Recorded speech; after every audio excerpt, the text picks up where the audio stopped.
Hi there! So when I began this project, I chose to use a dump truck as the base kit because I felt that I'd be able to use the dump box from the kit as the basis for the body of my garbage truck.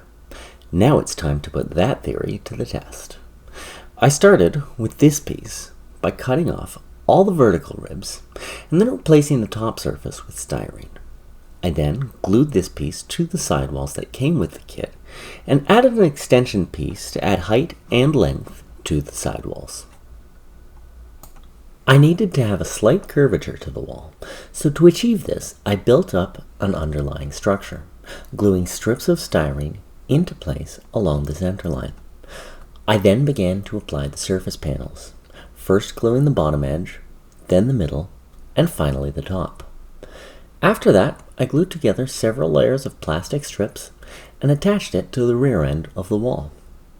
And after that, there was lots of filling and sanding. For the floor, I took two pieces from the kit and attached them together with a slight offset to add some length to the body, and then filled in the necessary space with a piece of styrene.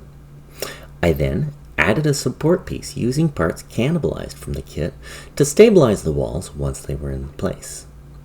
With that out of the way, it was time to attach the walls. After that, I capped off the ends of the walls to close off the hollow spaces inside them.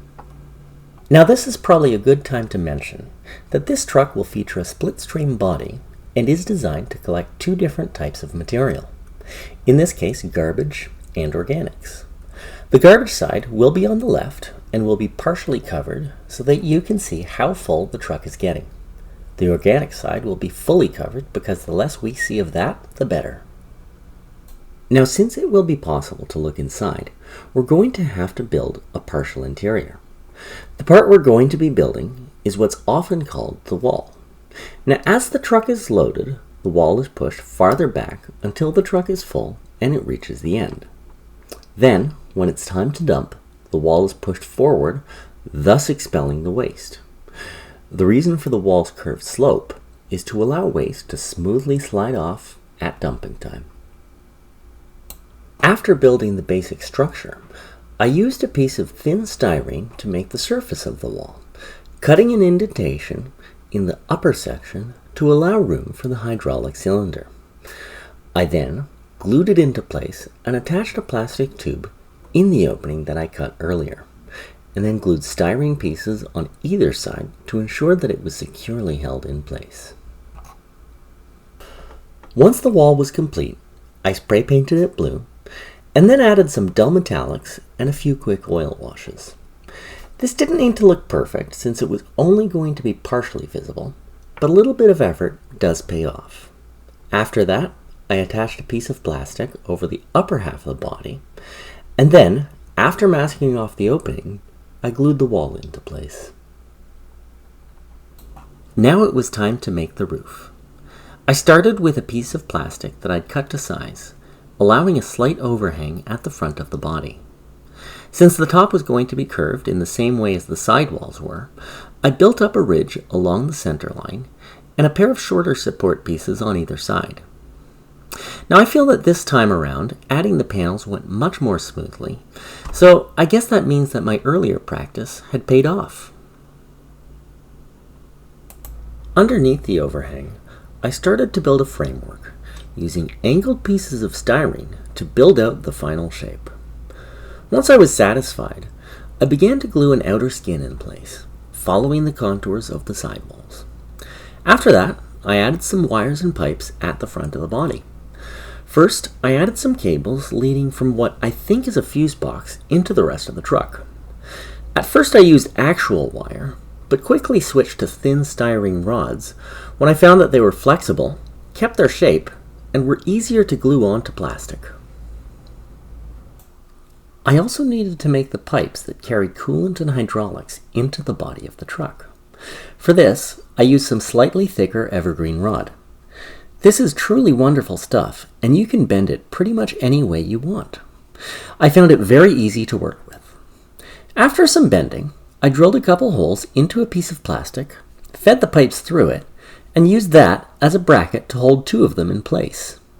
And then I stuck some more pipes on the green side. Now at this point, you might be asking yourself, how did they clean the truck? And where did they go to the bathroom? And the answer to both of these questions lies behind this door. Now ideally, you should clean the back of the truck about once a week, a procedure memorably shown in the Charlie Sheen and Emilio Estevez movie, Men at Work. To make these access panels, I started out with a pair of plastic pieces that I'd cut to size, and glued a thinner piece over them to get the contours. Then, after rounding the corners, I attached a few pieces of styrene to the back to make sure that they would lie flat against the body of the truck. Once I was satisfied, I glued the door to the body. After that, I drilled a hole in a styrene piece and cut it in half across the hole to make a bracket. Then, I glued the bracket to the door. Next, I took a styrene rod and bent it into a U shape, then laid it flat and glued rungs in place to make a ladder.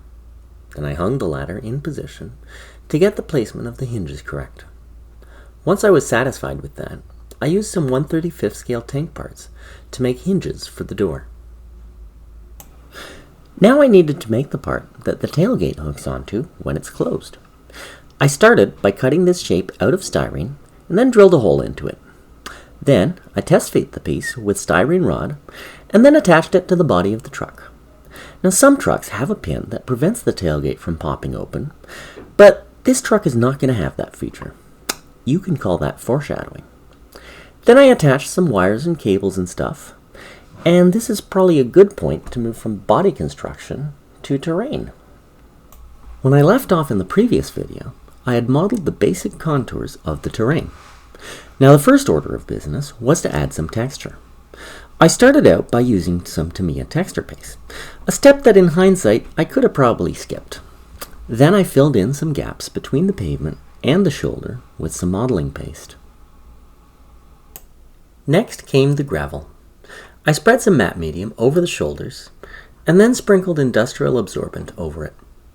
This stuff has a wonderful texture for gravel and it's very cost effective. Then, after spreading more matte medium over the cellulose clay terrain, I used a different kind of absorbent made from organic material to texture the ground. Then, I used an airbrush to spray appropriate colors over the terrain. This was my first time using an airbrush, and it felt like a good opportunity to learn how to use one. Now, one of my goals when I started this project was to include a variety of both native and invasive species of plants that are commonly seen by the roadside in southern Ontario, starting with phragmites. Also known as the common reed, these are widely considered to be an invasive species brought over from Europe. To make them, I used the bristles from an Indian broom, which are narrow and make a pretty effective tall grass. With some milliput, I attached the bristles to a small piece of wire. Then, I used some matte medium to attach a small piece of feather to the top.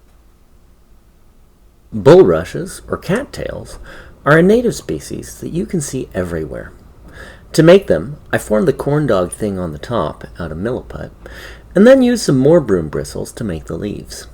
Then, I painted the reeds and the bulrushes, first by spray painting them, and then I brush painted the feathers and the corn dogs the old-fashioned way. After realizing that the milliput around the base of my bulrushes would be exposed, I glued some static grass around the bottom to cover that up. Then I began to place them in the ditch. It was around this point that I began to regret lining the bottom with air-dry clay, since I had to pre-drill holes to push the wires into. Next time I'm not going to do that.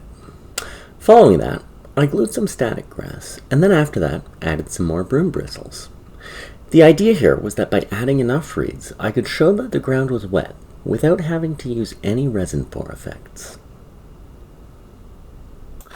At this point, I had already spray painted the bulrushes, and now it was time to airbrush them. I started with khaki and desert yellow before moving into the greens, generally trying to keep the browner tones higher up and the greens closer to the bottom. Regardless of what anyone might tell you, the grass is always greenest in the middle of the ditch. And after that, I picked out a few individual stalks and brush painted them desert yellow. I wanted to have grass growing between the rocks by the driveways. To do this, I used the same method I used for all my static grass. I applied some matte medium and then stabbed in a pinch of grass. I also touched up some cracks and potholes and painted the patches in the roadway a darker color. And that's where we're going to leave things for now. I hope you're all enjoying this project as much as I am. In the next episode, I'm going to talk about how I built the cab, some more bodywork, the tailgate, along with some additional features. And I'll show how I made a variety of different plants that can be commonly found by the roadside in southern Ontario. This is the largest project I've ever made, and it's quite ambitious. So if you have any questions or comments, feel free to leave them in the comments, and I'll catch you next time.